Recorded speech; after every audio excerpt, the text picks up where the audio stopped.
জুলাই বিপ্লব চলাকালীন চাংখারপুল এলাকায় যে ৬ জনকে চাইনিজ রাইফেল দিয়ে গুলি করে হত্যা করা হয়েছিল, সেই হত্যাকাণ্ডের চার্জের বিষয়ে অভিযোগ গঠন শুনানি ছিল।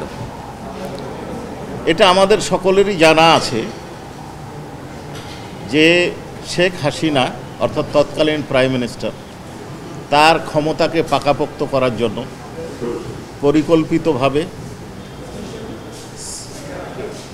পরিকল্পিতভাবে আইন শৃঙ্খলা রক্ষাকারী বাহিনী এবং তার দলীয় নেতাকর্মীদেরকে ব্যবহার করে ক্ষমতায় টিকে থাকার জন্য শেষ মুহূর্ত পর্যন্ত প্রচেষ্টা চালিয়েছিলেন। এবং এই প্রচেষ্টা চালানোর জন্য তারা যে এহেন অপরাধ নাই যেটা করেনি, এই অপরাধের সূত্রপাতটা হয়েছিল, এই ধরনের অ্যাট্রোসিটির সূত্রপাত হয়েছিল 14 জুলাই, মূলত যেই দিন তিনি গণভবনে প্রেস ব্রিফিংয়ে আন্দোলনকারীদেরকে রাজাকারের বাচ্চা এবং রাজাকারের নাতিপুতিদের সাথে তুলনা করেছে। এই দিন তার এই বক্তব্যের প্রতিবাদে যে ঢাকা বিশ্ববিদ্যালয় থেকে আন্দোলন ব্যাপক মাত্রায় সারা দেশে ছড়িয়ে পড়েছিল। আরএফএল অডিটর, বাঁকা হয় না, ফাঁকা হয় না, আর ভাঙা এক কথায় অসম্ভব।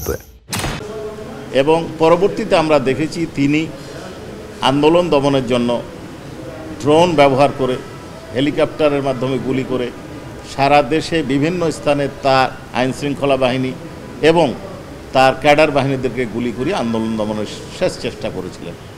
এবং সর্বশেষ পরিণতি, যে মাঝে অনেক ঘটনা ঘটেছে, সর্বশেষ চাংখারপুল এলাকায়, অর্থাৎ যেই দিন সেই সরকারের পতন হয়, সেই দিন দুপুরবেলায় কিভাবে নৃশংসতা ও নিষ্ঠুরতার সাথে আন্দোলনরত ছাত্র জনতাকে গুলি করে হত্যা করা।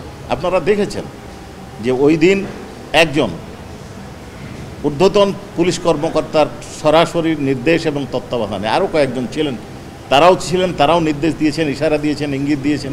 কি করেছেন? একজন কনস্টেবলকে আপনারা দেখেছেন গুলি করছে কাকে?